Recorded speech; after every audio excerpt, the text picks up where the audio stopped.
Hey everybody, welcome back to the channel. So today's video is going to be a fairly short one. I wanted to go through the procedure of how I install and flash windows. And so I've run my siding down a ways. I've come to a point where I'm getting close to another window. And so this is a good point to get ready to install that window so I can side around it.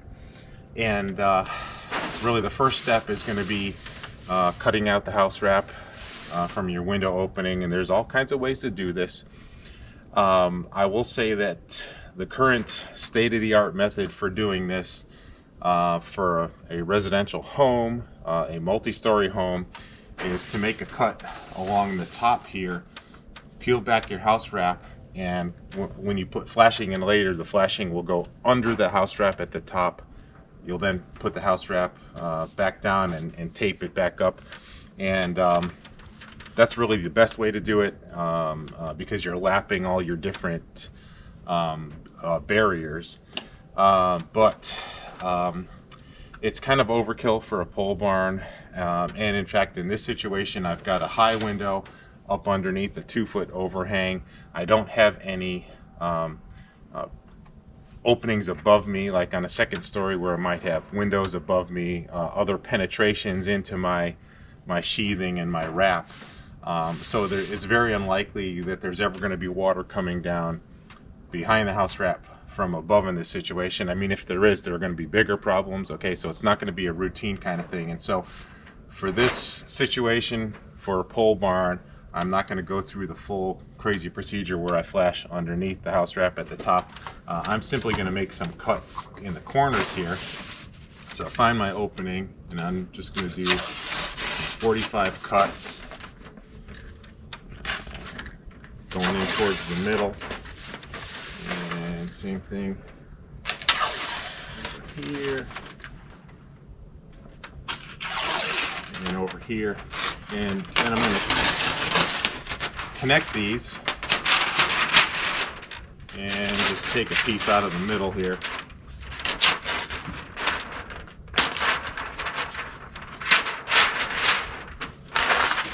And basically just fold these guys in and then staple them in place. Start at the top here.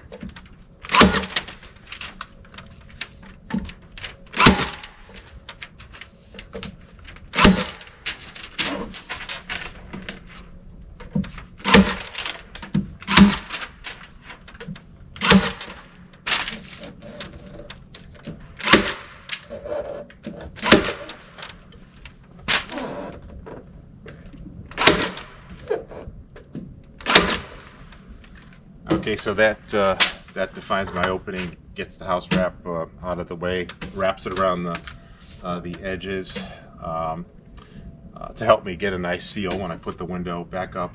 And the next thing we want to do now is put some sort of flashing pan in the bottom of this opening.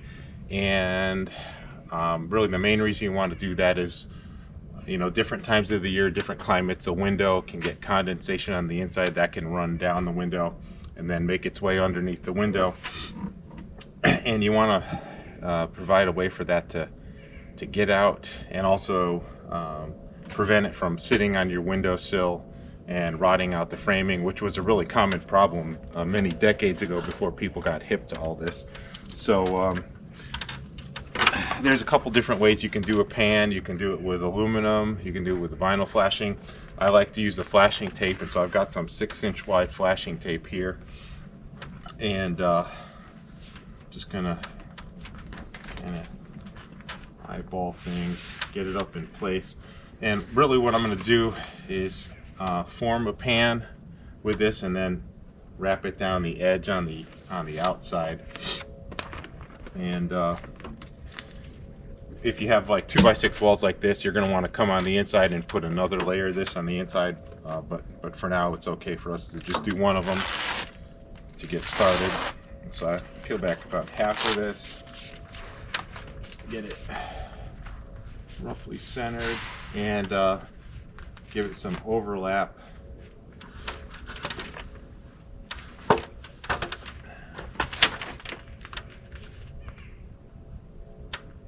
once I'm happy with it, I can stick down one of the corners.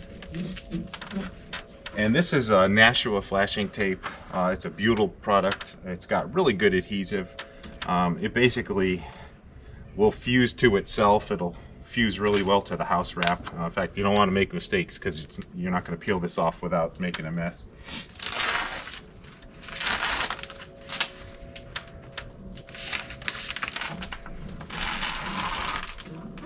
And we'll get that into the corner, come up the sides a little bit. And so that gives us a nice watertight seal on the bottom of our opening, so that, you know, any condensation, any moisture, any water on the inside can run out underneath and not get to the sill. And then I want to wrap this down. To do that, I'm going to have to cut the corners, and I like to do it a particular way, but it's not super fussy at this point.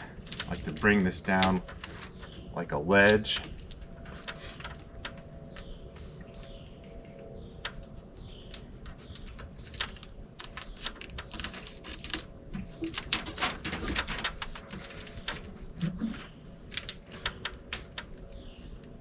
And so there we have our bottom flashing. The window is going to go over this flashing. We won't put anything on top of the window down here because, again, we want to let moisture have an escape route. And you don't need to do this, but because I'm a nitpicky engineer, I like to come and put an additional piece of flashing tape in these corners, and this can just be little scraps. Just you can get it in here. You could put this on beforehand, you could put it on afterwards. This tape fuses to itself, so it doesn't really matter. You don't have to think like a traditional lapping procedure with this stuff because it fuses so well to itself into the house wrap. So that takes care of that corner. And then I'll do this corner.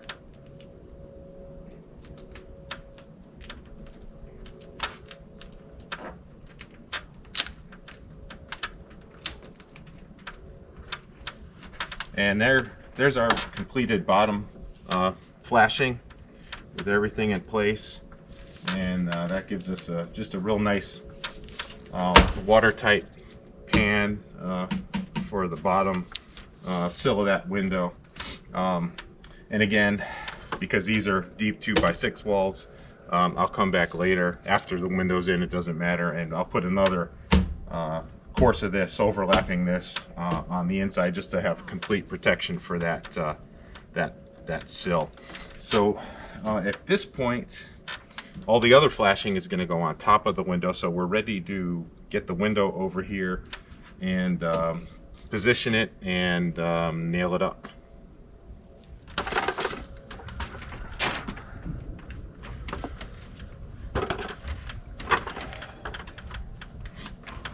Alright, so I've got my window, and this is a type of a casement window. It's really meant to be a transom window. It could be used as a basement window. It's really just meant to be a small window near the top of your wall. This particular one, the pane latches at the top and tilts in for ventilation.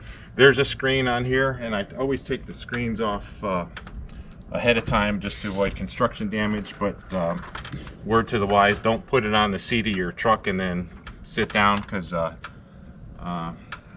it's not real helpful to protect the screen from construction damage, and instead sit on it and bend it. Okay, so don't stick it on the seat of your truck.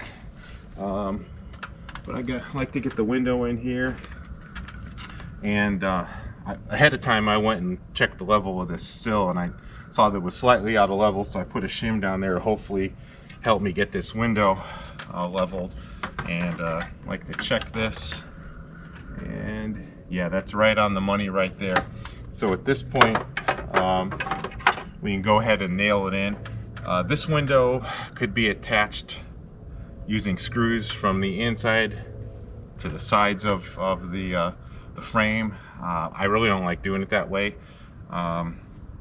You can also nail it through the flange, and so what I've come through here and done is I know ahead of time the best place for me to put nails in based on the framing that I had to do to support this window, and so I pre-drilled some holes for the nails, and we'll just start nailing this guy up. Let's see.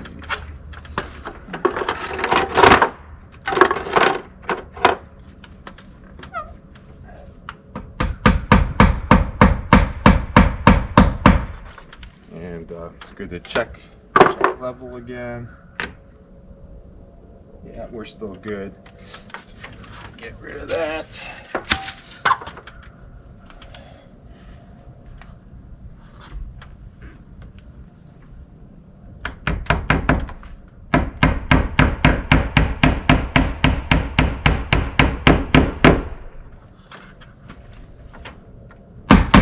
And what I usually like to do is use a nail punch to drive these in, just so I'm not having to be super perfect with the hammer,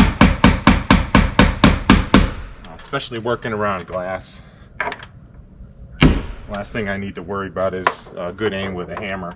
So I'll finish up now and nail the rest of this guy on.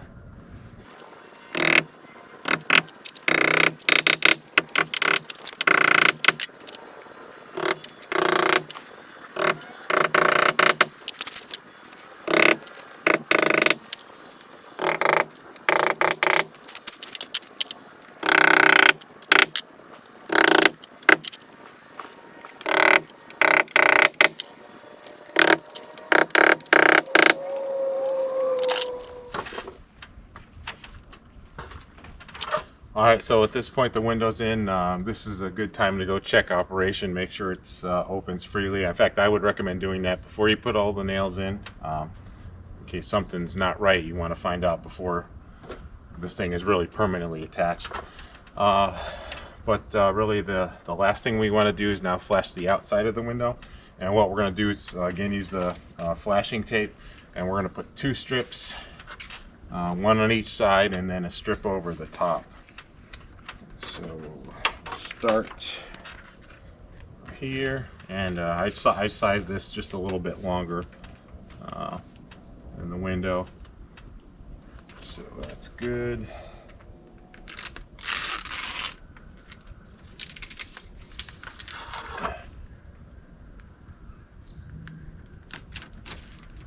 And this stuff is crazy sticky, so I never like to expose more than half of the adhesive at a time, just because it'll stick to itself, it'll stick to other things, and you can make a real mess.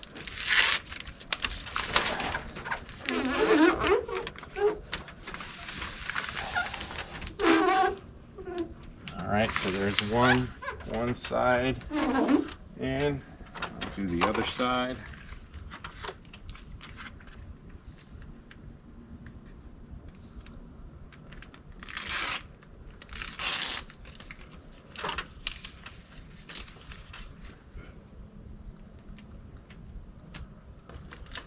So, by the way, this is 6-inch flashing tape. I like to get the 6-inch because I need it for the bottom pan, but then I usually split it in half to do the sides and the top, because you don't need the full 6 inches for that. It just makes it go a heck of a lot farther.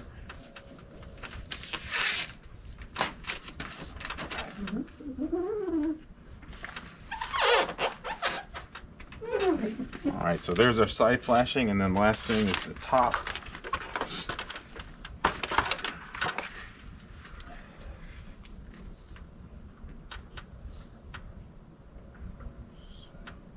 Inch in.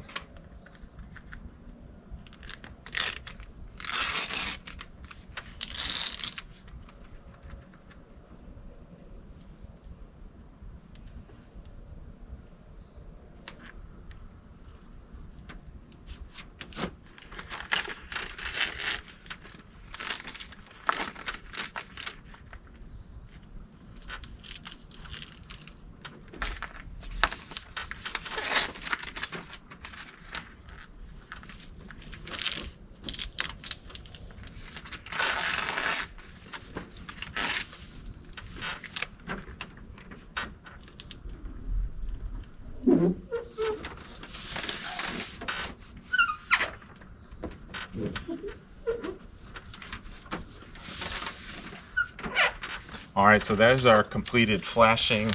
You know, really, I think the two primary points of having flashing are first to prevent wind from getting in to your opening, and then of course you want to be able to shed water away from the opening. And you know, don't forget, I mentioned if you have a multi-story house, if you have big long walls above your window, you really do want to get this flashing under the house wrap and bring the house wrap back on top to lap things. But you know, again, in this situation, that's really not necessary. The other thing to keep in mind, you know, that other method laps the house wrap over the flashing. Well, what I found is this tape, it fuses so well to the house wrap, and in fact the adhesive improves over time. So you know, it's sticky now, it's actually going to get stickier and develop a better bond to the house wrap. I've never seen how it would be physically possible for water to get behind this tape and then behind the house wrap and down into the window. So you know, again, if you're not really anticipating any possible water intrusion issues from above, this is really fine. This is a zillion times better than the way we used to do it, you know, decades ago. And so this is the way I like to do for pole buildings and really anywhere where the window is going to be well protected. I just think this is a quicker, cleaner way to do it. And so we've got a nice seal now. Some people go crazy with the overlaps on the tape, but again, this tape is meant to bond to itself. The two different sides stick together crazy well, so you really just need to make sure you're covering your window nailing flange and you have just enough area to pass that to seal things off. So that pretty much concludes window installation. The next thing I'm going to do is now carry the siding back over this window. As I mentioned in the previous video, you know, we've got this flange, we've got some nail heads, the corners of the flange where the vinyl is welded has a little bit of a ridge. If you put your siding up against this, it's gonna stick out a little bit. It won't sit flat against your purlins. And so what I like to do is take a router and put a groove around the edge of the siding where it comes up to the window, about a 3/4 inch wide by 1/8 inch deep groove, to allow relief, so it can the siding can sit over this raised portion of the flange and the nails, and just makes for a nice cleaner installation. When you go to put your trim on afterwards, that's going to look a heck of a lot better too, because everything's nice and flat and in one big plane around the window. So that's going to do it today. As always, thanks for watching.